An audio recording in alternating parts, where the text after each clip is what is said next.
आपके हाथ में एक मुट्ठी गेहूं है, अब उस गेहूं को बढ़ाना है तो क्या करना पड़ेगा? एक मुट्ठी गेहूं यदि आपके पास है और उसे 1 कुंटल करना हो तो क्या करना पड़ेगा? उसे देना पड़ेगा। किसे? पृथ्वी को। पृथ्वी मतलब खेत में उसे बो देना पड़ेगा, बोना पड़ेगा। तो आपने पृथ्वी को दान ही तो किया। धर्म यही तो है। ये क्या है? यही धर्म है। किसान का धर्म है बीज को पृथ्वी पर बो देना, जमीन पर खेत में बो देना।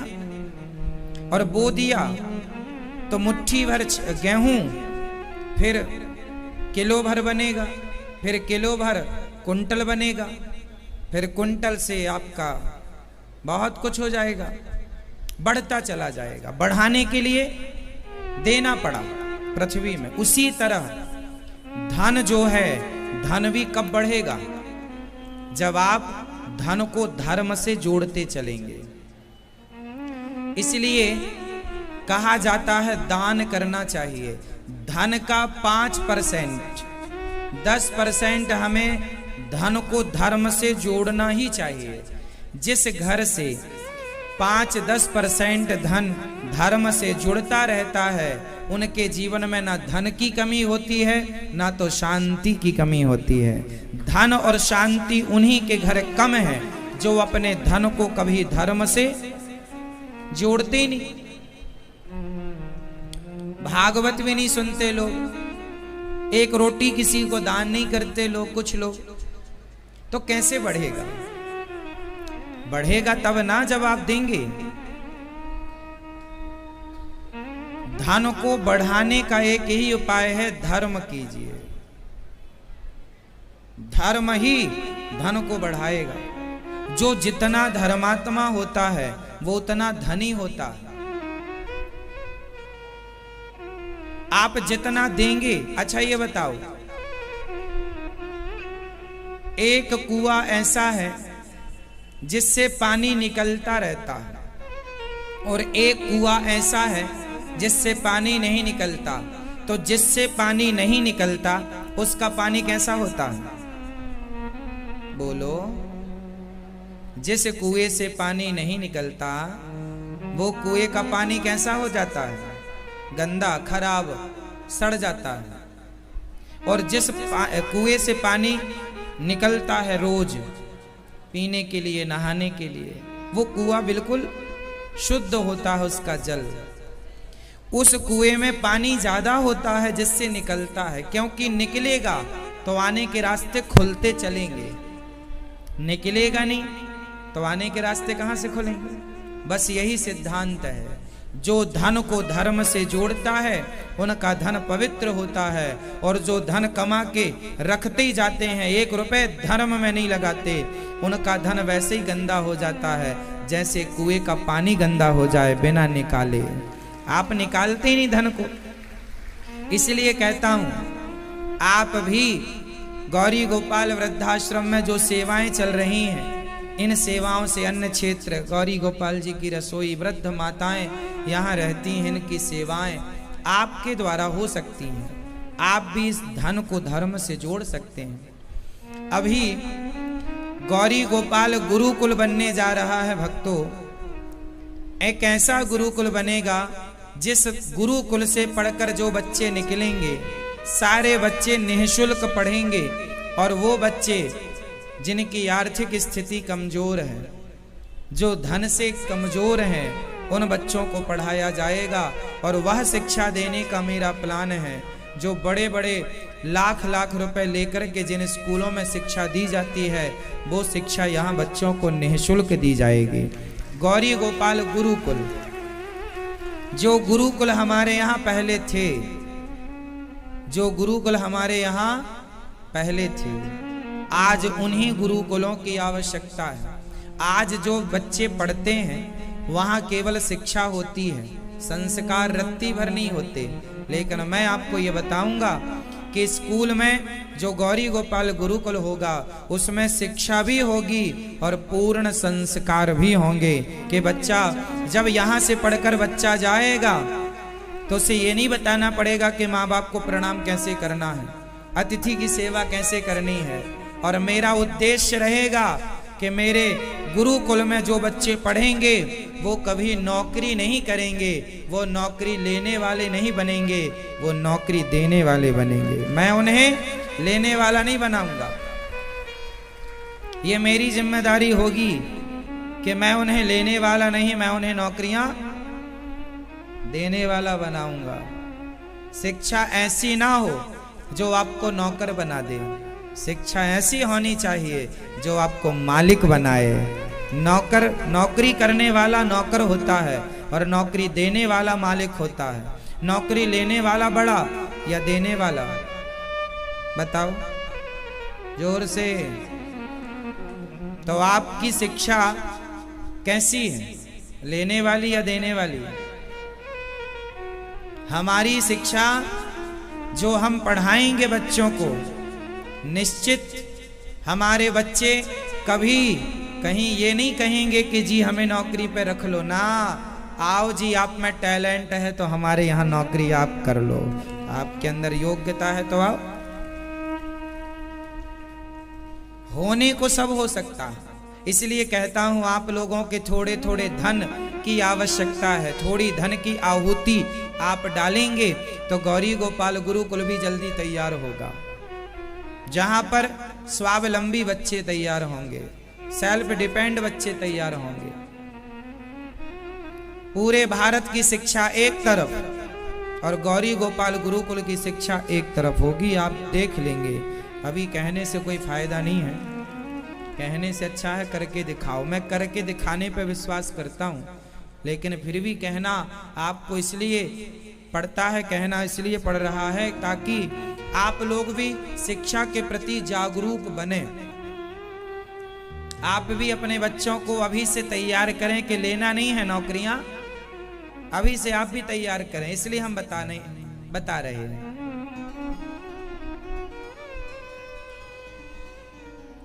जिस देश में शिक्षा ज्यादा होगी वो देश सब प्रकार से संपन्न होगा।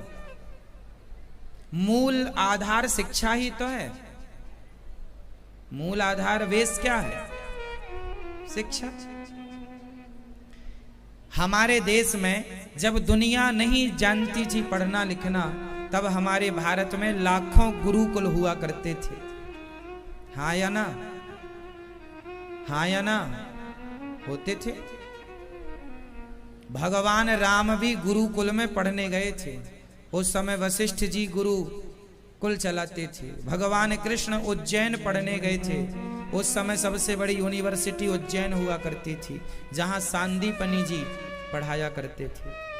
तो शिक्षा की बातें तो हमारे वेद पुराणों में लिखी हैं। राम जी पढ़े, कृष्ण जी पढ़े, मतलब सतयुग त्रेता द्वापर में भी शिक्षा का स्तर इतना हाई था इतना हाई। वो शिक्षा पता नहीं आज कहां चली गई।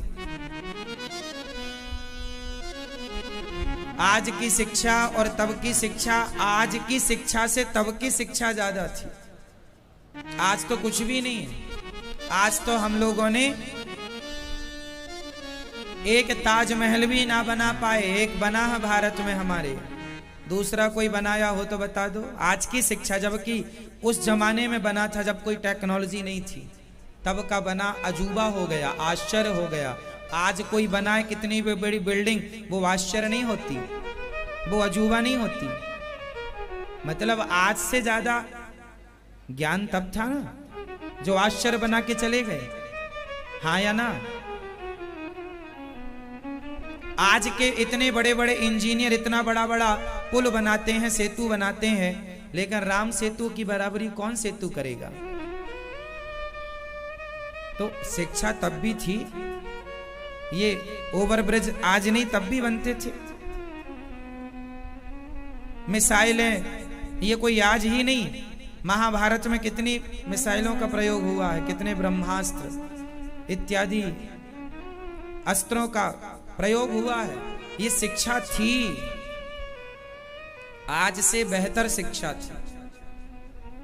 भागवत में तो विमानों का वर्णन मिलता है।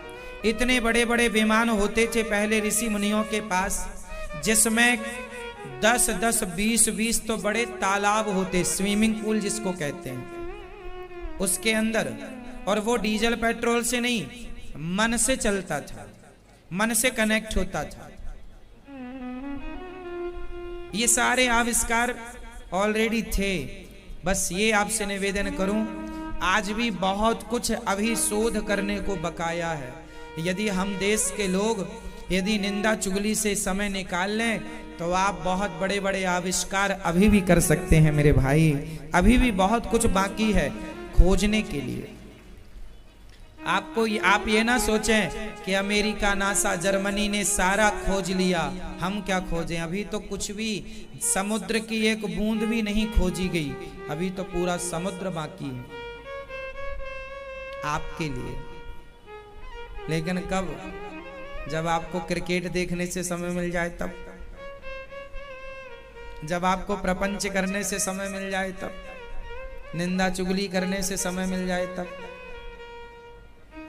आपको पता है हमारे देश में कैसी गणित है, जानते हैं? जो आप लोग गणित पढ़ते हैं ना, उससे 1000 गुना फास्ट एक गणित हमारे वेद में है, जिसे वैदिक गणित कहते हैं। मैं जो विद्यालय बनाऊंगा गौरी गोपाल गुरुकुल में, उसमें मैं वैदिक गणित रखूंगा। आपको पता है कंप्यूटर जो बना है ये वैदिक गणित के अनुसार बना है। वैदिक गणित क्या होती है समझते हैं आप?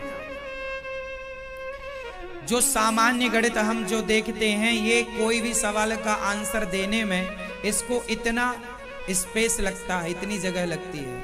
लेकिन वैदिक गणित आपका सवाल का उत्तर जरा से स्पेस में दे सकता है, इतना, जरा से, समय भी कम, स्पेस भी कम। ये वैदिक गणित होती है। वैदिक गणित का एक फॉर एग्जाम्पल मैं आपको दे दूं।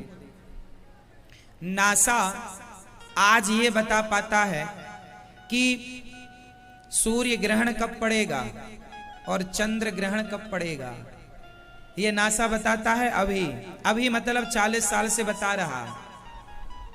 लेकिन हमारे ऋषि मुनि 40 साल पहले जब नासा नहीं था, तब हमारे यहाँ हमारे ऋषि मुनि बताया करते थे।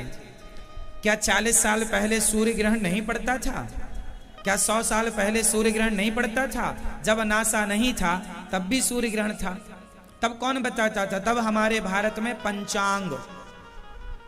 पंचांगों में ऋषि मुनि लिख देते थे, बैठे बैठे गणित लगा करके, यूं उंगलियों में अंक, वो जो गणित होती है वैदिक गणित, उसके अनुसार तुरंत बता देते थे कि पृथ्वी से सूर्य की दूरी कितनी है और किस तारीख को कितने बजकर कितने मिनट और कितने, देखिए सेकंड भी बता देते थे। आज भी आप 100 साल पुराना पंचांग देख लीजिए, जब नासा नहीं था तब का पंचांग भी आपको मिल जाएगा। हमारे यहाँ शताब्दी पंचांग होता है 100 साल का। 100 साल पहले का पंचांग भी आपको मिल जाएगा, 100 साल बाद का भी मिल जाएगा। आप गूगल में आप डालिए, गूगल में आप अभी देखिए 2088 का पंचांग गूगल नहीं देगा। गूगल के पास 2088 का पंचांग नहीं, अभी 2022 चल रहा है। आप 2088 का पंचांग मांग लीजिए, शायद ना दे पाए गूगल। लेकिन हमारे यहां आने वाले 100 साल का पंचांग हमारे यहां ऑलरेडी आपको बाजार में जाइए मिल जाएगा, मिल जाएगा। अब 100 साल बाद जनवरी के फलानी तारीख के फलाने बज के इतने मिनट में नासा नहीं बता सकता कि 100 साल बाद किस तारीख को कितने बज के कितने मिनट में सूर्य ग्रहण पड़ेगा। नासा नहीं बता सकता। दुनिया की कोई एजेंसी नहीं बता सकती कि 100 साल बाद इस तारीख को इतने बज के इतने मिनट पर सूर्य ग्रहण पड़ेगा, लेकिन आज मैं आपको विश्वास से कहता हूं, लिखित में दे सकता हूं प्रूफ के साथ कि हमारे भारत के ऋषि मुनि आज भी 100 साल बाद का सूर्य ग्रहण, चंद्र ग्रहण का तारीख सेकंड के साथ बता सकते हैं कि इस तारीख को इतने बज के इतने सेकंड पर सूर्य ग्रहण पड़ेगा। बताइए किसकी गणित तेज है?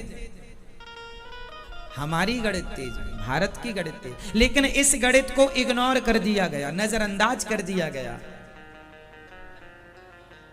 इस गणित को महत्व, कोई स्कूल में वैदिक गणित शायद किसी स्कूल में पढ़ाई जाती हो, शायद किसी स्कूल में वैदिक गणित पढ़ाई जाती हो जो इतनी तेज है।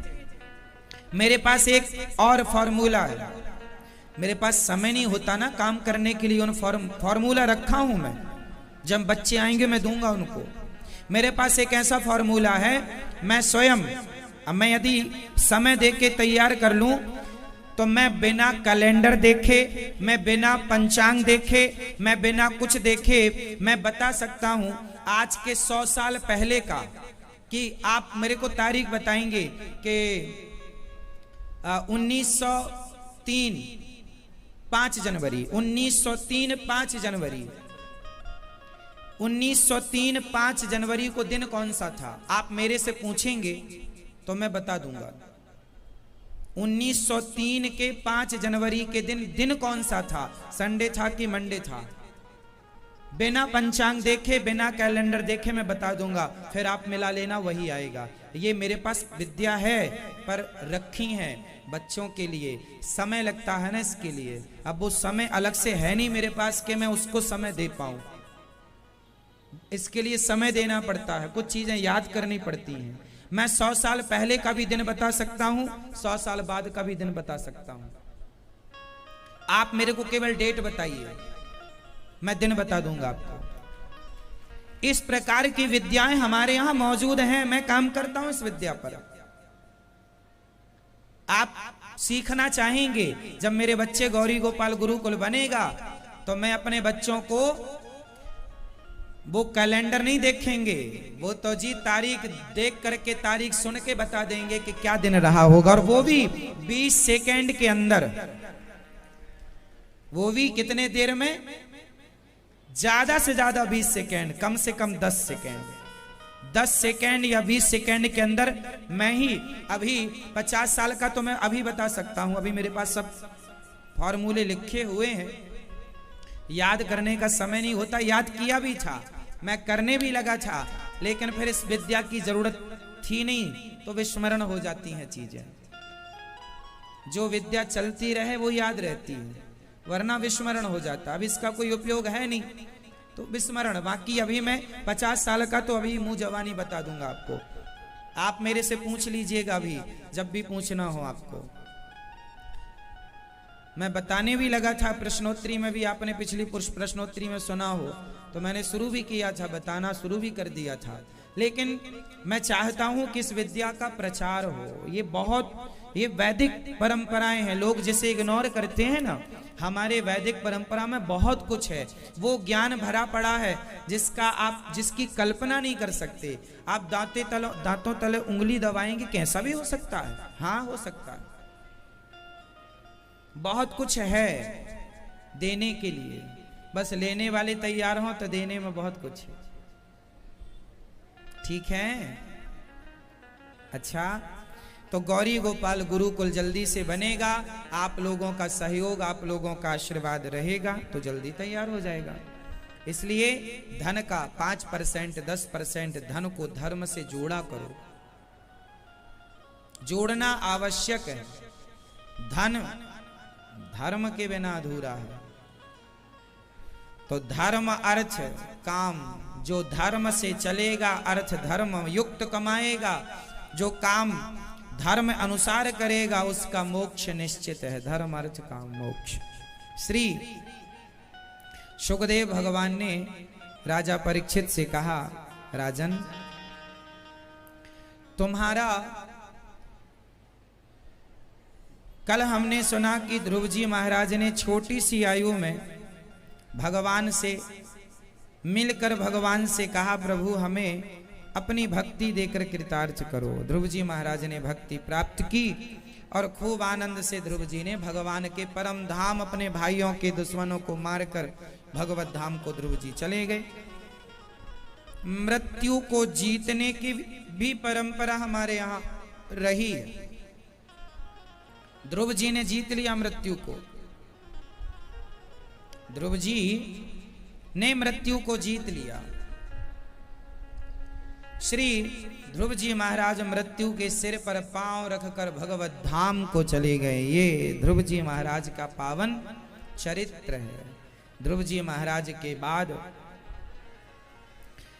इस वंश में आगे चल के भगवान पृथु हुए, जिन्होंने पृथ्वी का दोहन किया और 10,000 कान मांगे हैं।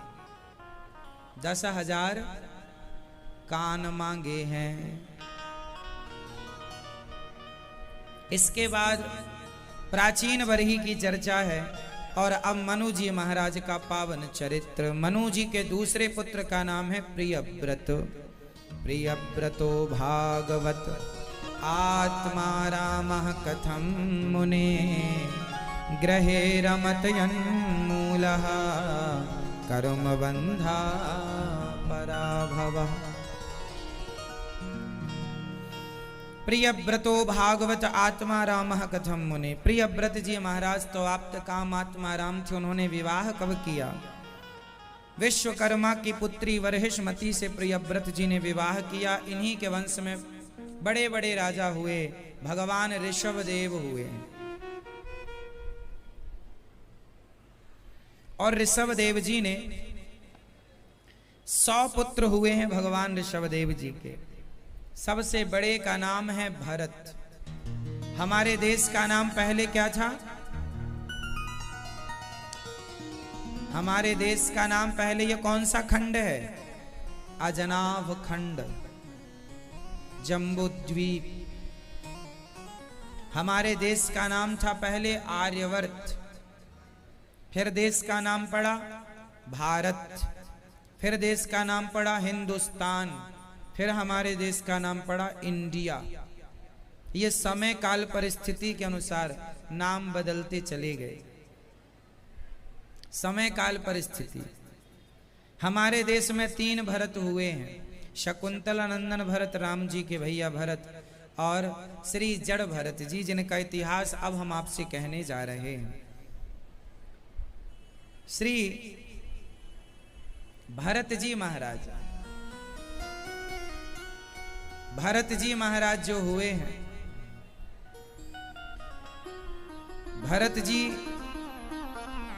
अपने पिता के लाडले पुत्र थे और श्री भरत जी महाराज अपने पिता के दिए ज्ञान पर चलते थे। एक दिन उन्होंने अपनी प्रजा को समझाया, जैसे कि उनके पिता ने समझाया, नायम देहो देह भाजाम्रलोके कष्टान कामान नरहते विडभुजाम। ये तपो दिव्यम पुत्रिकायेन सत्वम शुद्ध्यैद्यस्मात् ब्रह्म सौख्यम त्वनन्तम। श्री भरत जी महाराज ने अपने परिकर को समझाया, पुत्रों को समझाया, जैसे ऋषभदेव भगवान समझा रहे हैं। एक पिता का धर्म क्या होता है? आप बताइए, क्या पिता का धर्म केवल बच्चों को पैदा करके छोड़ देना, क्या इतना ही धर्म है? एक माँ का धर्म क्या है? बताइए, माँ का धर्म क्या होता है? जैसे पत्नी का धर्म होता है, ऐसे एक माँ का भी धर्म होता है, ऐसे एक पिता का भी धर्म होता है। बताइए, माता और पिता का धर्म क्या होता है? मैया माँ हो तो बताइए धर्म क्या है माँ का? मैया जी, ओ मेरी माँ, ओ पंचायती मैया, बताओ माँ का धर्म क्या होता है? माँ का धर्म क्या होता है? जल्दी बोल दो सब लोग। पीछे वाले। माँ का धर्म क्या होता है? माता शत्रु पिता वैरी, ये न वालो न पाठिता, न शोभते सभा मध्य हंस मध्य बको यथा। समझियो मेरी माँ, माता शत्रु पिता वैरी, वह माता पिता शत्रु है, वह माता पिता अपने बच्चों के दुश्मन हैं। कौन से माता पिता? जो अपने बच्चों को ये न बालो न पाठिता, जो अपने बच्चों को संस्कार नहीं देते, पढ़ाते नहीं, वो माँ बाप अपने बच्चों के सबसे बड़े दुश्मन है। आपने भी बच्चे पैदा कर लिए और पैदा करके छोड़ दिया, जा बेटा जहां जी करे। ये काम तो सुअर का है। सुअर बच्चे पैदा कर देता, छोड़ देता, जा तेरा मन जहां करे, जिस नाली में मन करे उस नाली में नहा। यदि तुमने अपने बच्चों को पैदा करके आजाद छोड़ दिया, संस्कार की बेड़ियों में नहीं बांधा, तो सुअर जैसे हो। सुअर में फिर उनमें कोई अंतर नहीं। कौन से माँ बाप सफल हैं बताइए? जिनके बच्चे लायक हैं वो माँ बाप सफल हैं, जिनके बच्चे नालायक निकले वो बच्चे असफल नहीं, उनके माँ बाप असफल हो गए। तुमने बच्चों को वो रास्ता ना दिखाया जिसके लिए ईश्वर ने तुम्हें माँ बाप चुना था। बच्चे की असफलता में, असफलता का मतलब यह है कि बच्चे गलत रास्ते पर चले गए और आप उन्हें रोक ना पाए, तो बच्चे की असफलता में माँ बाप पूरे 100% भागीदार हैं। बच्चे गलत रास्ते पर चले गए, कौन जिम्मेदार है? माँ बाप। क्यों माँ बाप जिम्मेदार? आपने संस्कार नहीं दिया। क्यों नहीं दिया? क्यों चले गए आपके बच्चे? आजकल के 100 में से 99 माँ बाप ये शिकायत करते हैं, महाराज जी हमारा बेटा सुनता नहीं, मोबाइल चलाता है दिन भर मोबाइल खेलता है, हमारा बेटा सुनता नहीं है। अच्छा ये बताओ, ये बात आप हमसे कहते हैं महाराज जी हमारा बेटा सुनता नहीं है, मोबाइल चलाता है, बताइए ये बच्चे की नाकामी है या तुम्हारी नाकामी है? तुम कैसे माँ बाप हो कि तुम्हारा बेटा तुम्हारी ही नहीं सुनता? क्या तुम डूब मरो चुल्ली भर पानी में, ऐसे माँ बाप हो?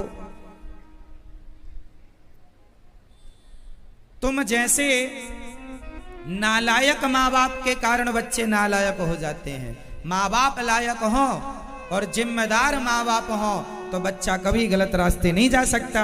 आम के बीज से आम की फसल होगी, बबूल नहीं हो सकता।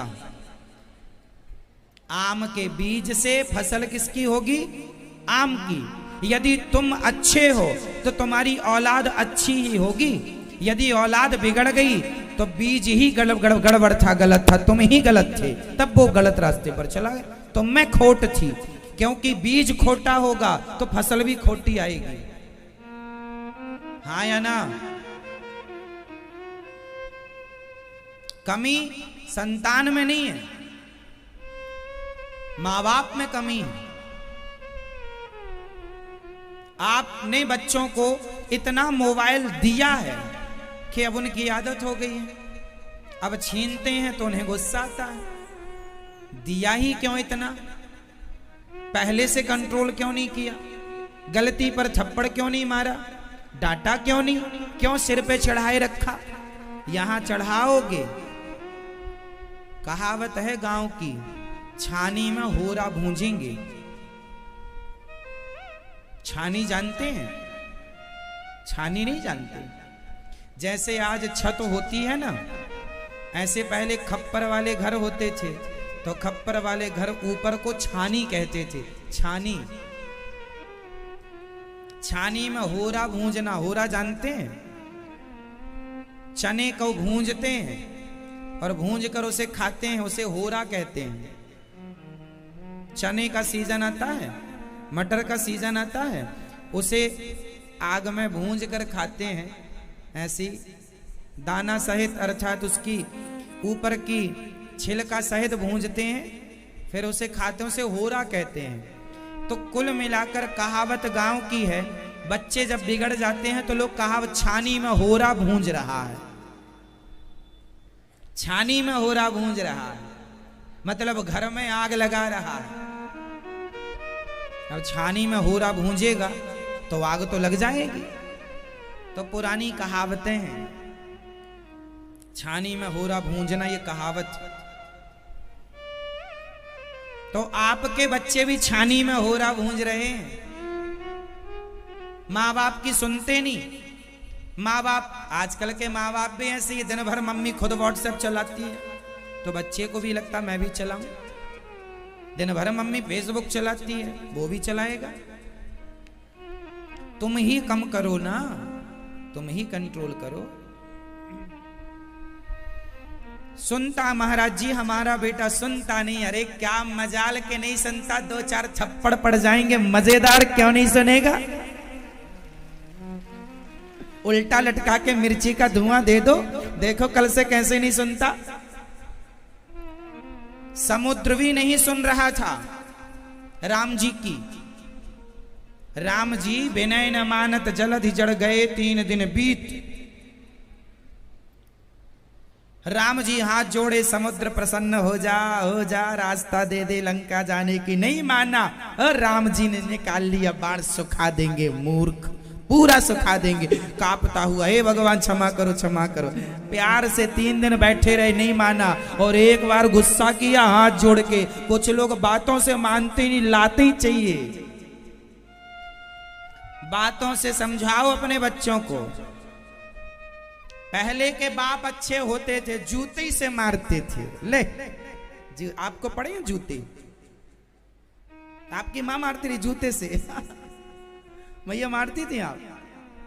हाँ देखो, आपकी माँ ने जूते से मारा तो आप कितने लायक बन गए। नहीं माना, मारा होता तो ना जाने कहां जाते। माँ भी ऐसी हो, थोड़ा डांटती रहे। गलत रास्ते पर जाएं तुरंत जूते से धुलाई होनी चाहिए। पहले के माँ बाप बहुत ध्यान रखते थे बच्चों का। पहले ज्यादा थे, फिर भी वो एक भी नहीं बिगड़ता था। आज एक है वही बिगड़ जाता है। पहले के माँ बाप जागरूक थे, आज के माँ बाप जागरूक नहीं है। हम ये नहीं कहते बच्चों को व्यर्थ में मारो, पर मारने का भी विधान है। कई बार प्यार से मान जाएं बच्चे तो अच्छा है, वरना थोड़ी बहुत तो जमानी पड़ता है। डर बना रहेगा कि गलती करेंगे तो। अच्छा, बच्चों को इतना भी ना मारो कि वो गलत करें तो बताएं ना, मार के पुचकार लो, ताकि वो कुछ भी गलत रास्ते पर जाएं। स्कूल में उनके साथ कुछ गलत हो तो वो अपनी माँ को या अपने पिता को बताएं कि हमारे साथ ये गलत हुआ। आज उसने ये कहा।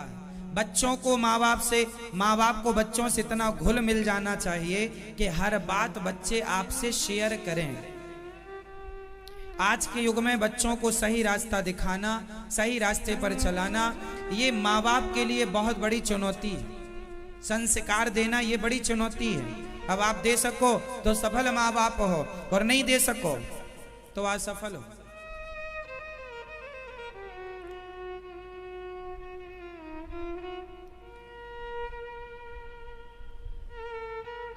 भरत जी ने अपने प्रजा को, जैसे भगवान ऋषभ देव जी ने ज्ञान दिया, आपको भी देना चाहिए बच्चों को सही। बच्चों को बचपन से ही संस्कार देना चाहिए, अच्छी अच्छी कहानियां सुनानी चाहिए बच्चों को। अच्छा, बच्चों को अकेले नहीं सोने देना चाहिए, इसलिए दादी होती है। बच्चे दादी के संग सोएं, माँ के संग सोएं। अकेले सोएंगे तो गलत रास्ते पर। एक तो मोबाइल उनके पास है और अकेले और सो रहे हैं, तब मोबाइल पर क्या देखेंगे वो? अच्छी चीज भी मोबाइल पर है, बुरी चीज भी मोबाइल पर है। इसलिए बच्चों को चाहिए, इसलिए पहले दादा दादी होते थे। लेकिन आजकल की फैमिली ऐसी है, शादी हुई, लुगाई आई, सबसे पहले माँ बाप को ही बाहर करते हैं। चलो बुढ़ा बुढ़ी तुम्हारी कोई आवश्यकता नहीं, चलो। दादी दादा को बाहर कर देते हैं। अब तुम्हारे जो बच्चे होंगे वो किनके संग सोएंगे? कहाँ, कौन उनको रामायण की चौपाई याद कराएगा? कौन उनको संस्कार देगा? तुम तो अपना मस्त रहोगे संसार में, रुपया पैसा कमाने में, भोगों में, बच्चों को कौन संभालेगा। इसलिए दादी ही बच्चों को संस्कार देती है, दादाजी ही बच्चों को मंदिर लेकर जाते हैं। संस्कार का बीज दादा दादी से मिलता है बच्चों को। लेकिन आज के दादा दादी भी बिगड़ गए। दादी भी लूडो खेलती है और दादा जुआ खेलता है मंदिर में बैठा बैठा।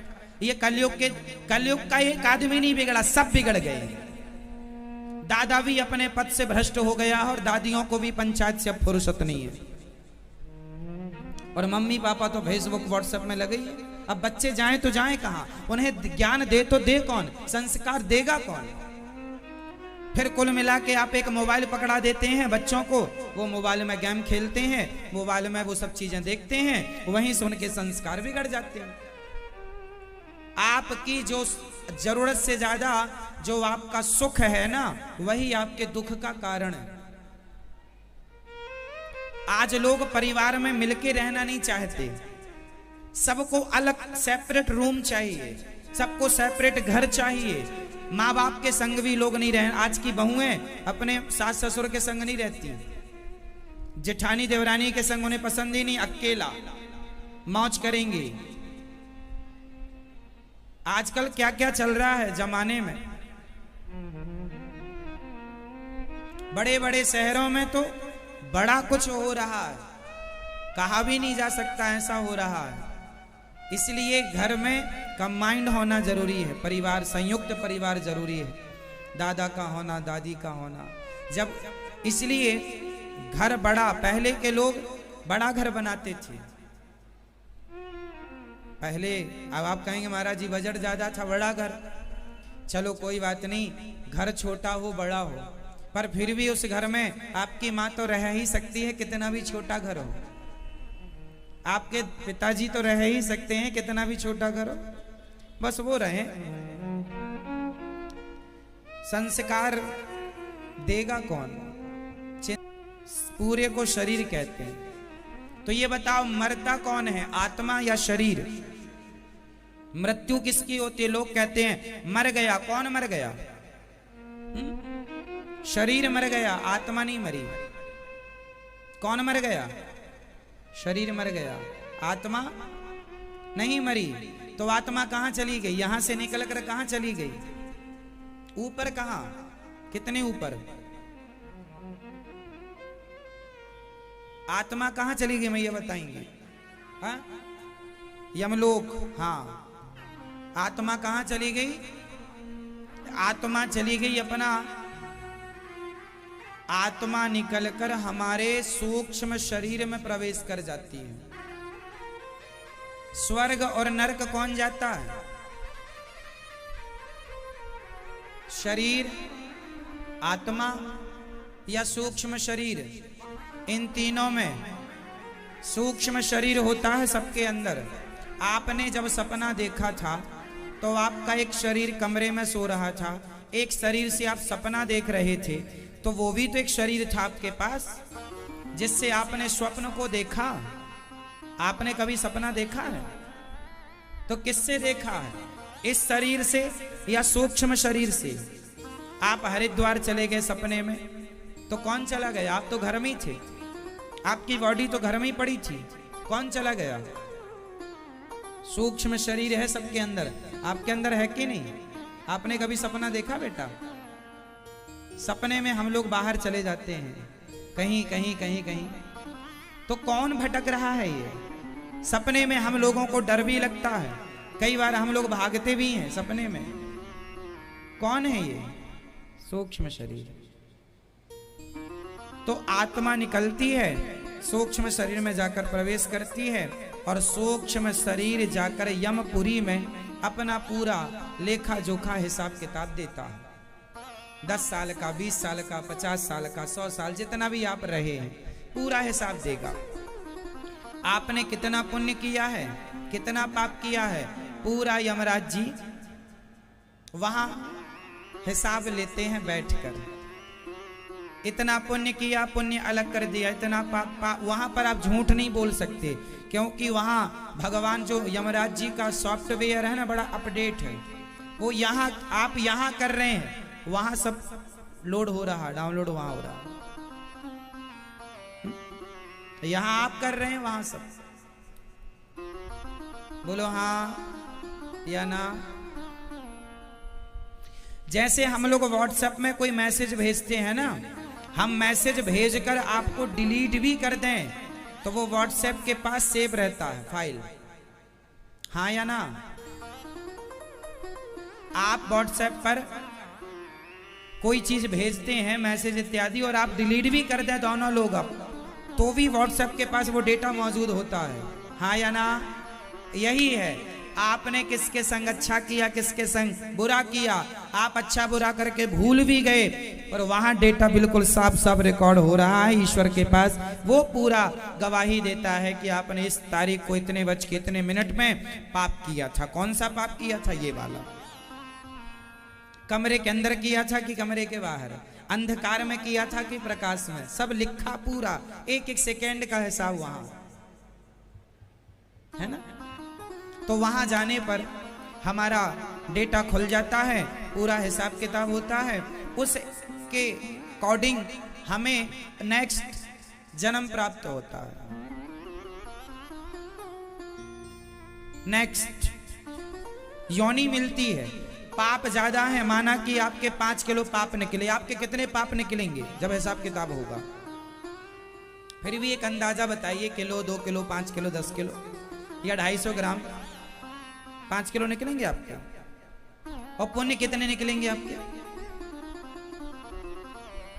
आधा किलो, 1 किलो, 100 ग्राम या 10 किलो, 5 किलो? क्या पाप का तो आपने कन्फर्म बता दिया 5 किलो, पुण्य का भी बता दीजिए। 1 किलो पुण्य 1 किलो निकलेगा और पाप 5 किलो। माना कि इन्होंने बताया कि हमारा 5 किलो पाप है और पुण्य 1 किलो है। अच्छा, आप लोगों का क्या है सिस्टम? कितना पाप निकलेगा आपका? 3 किलो निकलेगा और पुण्य 2 किलो। मतलब पुण्य कम ही है सबका। आपका क्या हिसाब किताब है? 10 किलो 5 पाप निकलेगा। 10 किलो कितनी उम्र है? 24 साल में 10 किलो कर लिया तो अभी और जियोगे तो कितना करोगे? अब पुण्य कितना निकलेगा? 1 किलो। 10 किलो पाप, 1 किलो पुण्य। बड़े घाटे में चल रहे हैं आप, नुकसान हो रहा है आपका, सुधर जाइए। अब चलो, माना कि इनका हम हिसाब किताब लेके चलते हैं। माना कि किसी का 5 किलो पुण्य निकला और 1 किलो पाप निकला, सॉरी 5 किलो पाप निकला और 1 किलो पुण्य निकला। तो अब यमराज जी किस हिसाब से निर्णय देते हैं वो समझिएगा। आपका क्या ज्यादा निकलेगा? पाप ज्यादा निकलेगा। कितना? फिर भी 5 किलो और पुण्य 3 किलो निकलेगा। देखो, आप बिल्कुल सत्य बोल रहे हैं आप सब लोग। आपकी अंतरात्मा ये जान रही है कि आप पाप ज्यादा करते हैं। आप मान रहे हैं इस बात को कि आपसे पाप ज्यादा हुए हैं और पुण्य। अरे जब जानते हो तो क्यों नहीं पाप कम करके पुण्य की मात्रा बढ़ा देते हो? जान रहे हो फिर क्यों? किसने रोका है पुण्य करने से? किसने रोका है भला करने से? ये पाप की गठरी तुम्हारे ही माथे रखी जाएगी, कोई नहीं आएगा उठाने। ये पूरा 5 किलो 10 किलो वजन तुम्हें ही लेके ढोना है। यमराज जी कहेंगे 5 किलो पाप है, चलो 5 किलो पाप का दंड क्या होगा? जाओ 84 का चक्कर भोगो। नाली का कीड़ा बना के भेज देंगे। नाली का कीड़ा बनो, चमगादड़ बना के भेज देंगे, उल्टा लटकी रहो। कुत्ता बना के भेज देंगे, जाओ भौंको, भौंकते रहो। जो आप दिन भर चुगली करती हो ना मैया, निंदा चुगली दिन भर करती हो, ये कुत्ता बन के चुकाना पड़ेगा आपको। जो भौंकती रहती हो दूसरों के घर में जा जाके, ये सब फिर गलियों में भौंकना पड़ेगा आपको, कुत्ता बिल्ली बन के। ये सब तुम्हारा पाप जोड़ेगा। ये भी तो पाप है। आप निंदा करते हैं लोगों की, ये भी 5 किलो जो पाप है उसमें आपकी निंदा भी है। जो निंदा करते हो लोगों की, चुगली करते हो, जो झूठ बोलते हो, कपट करते हो, ईर्ष्या करते हो, द्वेष करते हो, नफरत करते हो, भरी पड़ी है नफरत, जलते हो आप लोग, छल करते हो, ठगते हो, यही तो पाप है। निर्दयी हो गए हो, कुत्ता बिल्ली को, कई लोग ऐसे होते हैं, कुत्ता बैठा है पीछे से जाके उसको मार देते हैं। क्या बिगाड़ा था कुत्ते ने, तुम्हारा क्यों मार दिया? ये भी एक पाप है। अनायास ही आप किसी को मारते, चिड़िया बैठी है, पत्थर उठाया, जोर से मार दिया, धोखे से लग गया, मर गई चिड़िया, वो पाप तुम्हारे माथे आ गया। कुत्ता बैठा है पीछे से जाके, कई लोगों को देखा होगा कुत्तों को पत्थर मारते रहते हैं। क्या बिगाड़ा भैया कुत्ते ने, तेरे बाप का खाता है वो, क्यों मार रहा है उसे? अगले जन्म में तू कुत्ता बनेगा, वो तुझे मारेगा। इसलिए ये सब पाप ही है। ये सब 5 किलो जो आपने गिनाया उसमें ये सब ऐड है।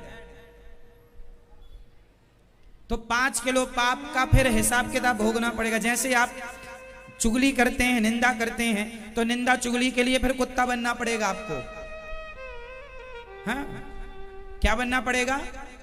कुत्ता बन बन के भौंको भौंको भौंको, जो आप लोग अभी दूसरों के घरों में जा जाके भौंकती रहती हो 2-2 घंटे, तो कुत्ता बनना पड़ेगा।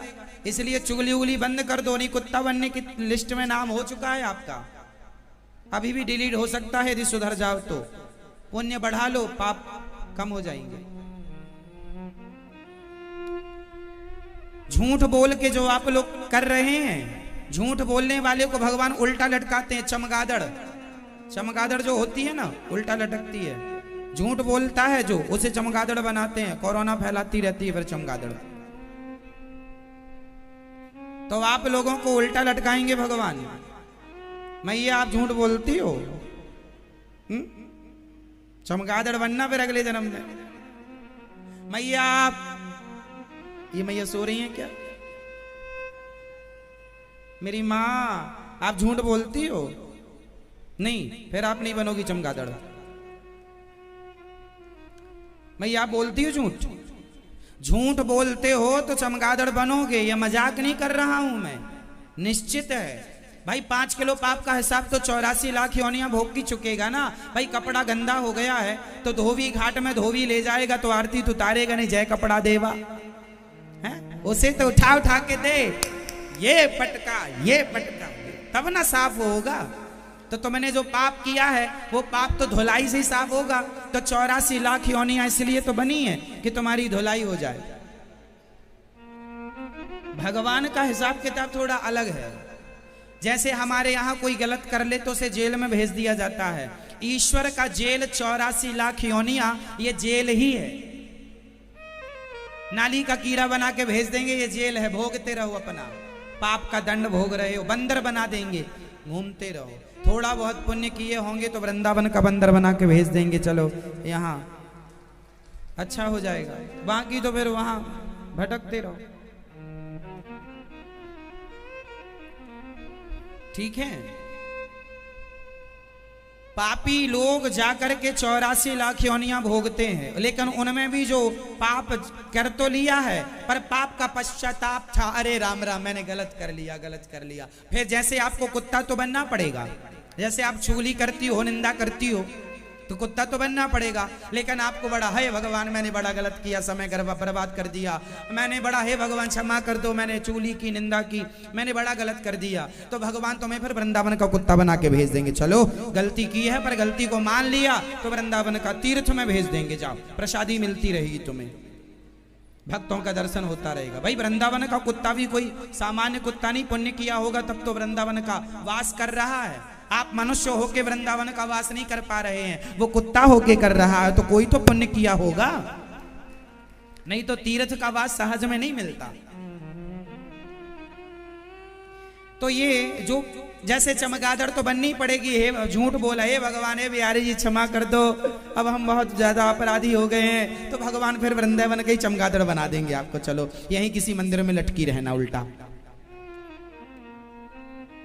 बनना तो पड़ेगा। फिर भगवान थोड़ा अपने धाम का चमगादड़ बना लेंगे। इसलिए बनना है तो पाप करो, नहीं बनना तो बाहर आओ पाप से।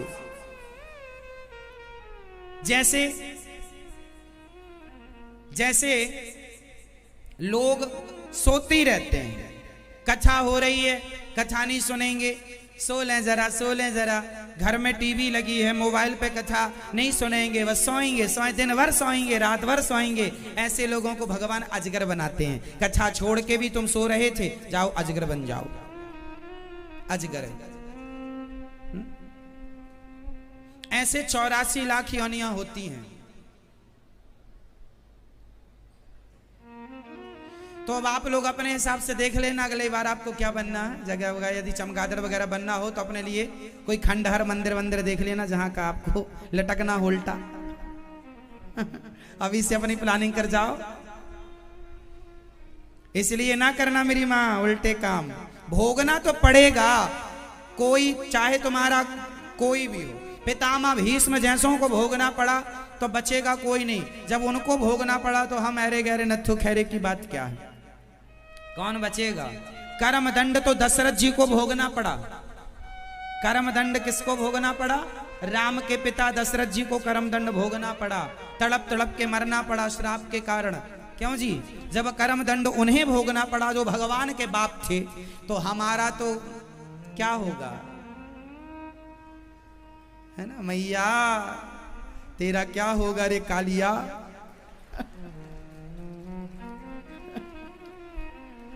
तो क्या होगा जरा समझ लेना। ये सब कर्म दंड हैं। पितामह भीष्म बाणों की सैया में लेटना पड़ा, कर्म दंड है। कौन रोकेगा, कौन बचाने आएगा? कोई नहीं। ना करो, मना कर रहे हैं हम, मत करो गलत, मत करो गलत, मत करो गलत। मान लो तो अच्छा, नहीं मानो तो मर्जी आपकी। भरत जी राजा रहुगण को उपदेश देते हैं, चरणों में गिर पड़ा। और जब 5 किलो पाप खत्म हो जाते हैं 84 लाख योनियां भोग कर, तब जो 1 किलो पुण्य था आपका, उस 1 किलो के पुण्य के बल पर आपको भगवान ये मनुष्य का शरीर दे देते हैं। जाओ, ये मौका दिया है भगवान ने। ये मनुष्य का शरीर तुम्हें खैरात में नहीं मिला, तुम्हारे पुण्य थे तो भगवान ने कृपा करके दी है।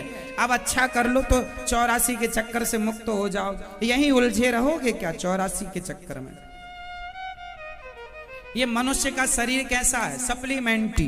10वीं क्लास में किसी बच्चे की सब्जेक्ट में सप्लीमेंट्री आ जाए तो बताओ सप्लीमेंट्री का अर्थ क्या होता है? ना पास हुआ है ना फेल, ना पास हुआ है ना, इसको क्या बोलते हैं? सप्लीमेंट्री।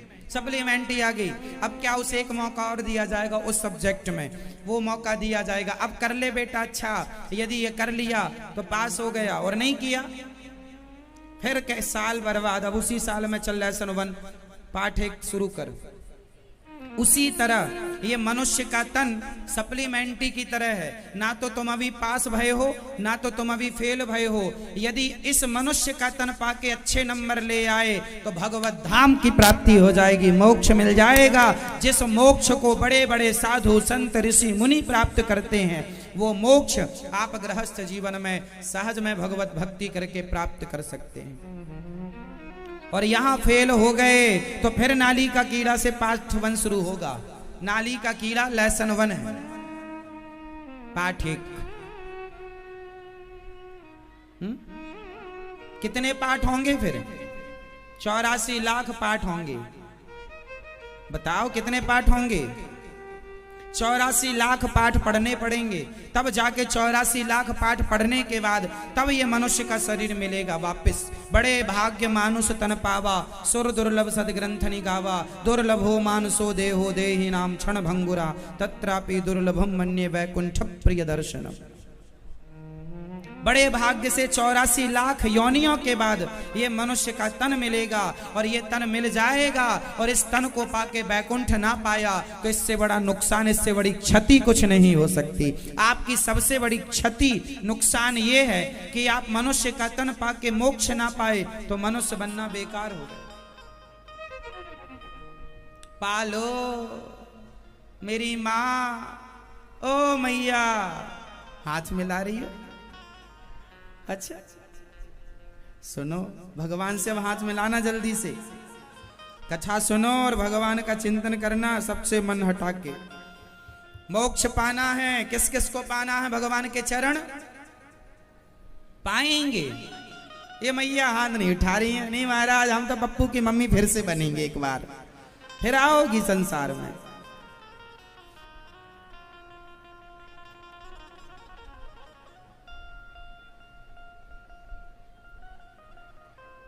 श्री भरत जी के ज्ञान से राजा रहुगण का ज्ञान मिटा और दोनों भगवत धाम को चले गए। सुखदेव भगवान ने 28 प्रकार के नरकों का वर्णन किया है। जो जैसा कर्म करेगा वैसे नरक में जाना पड़ेगा।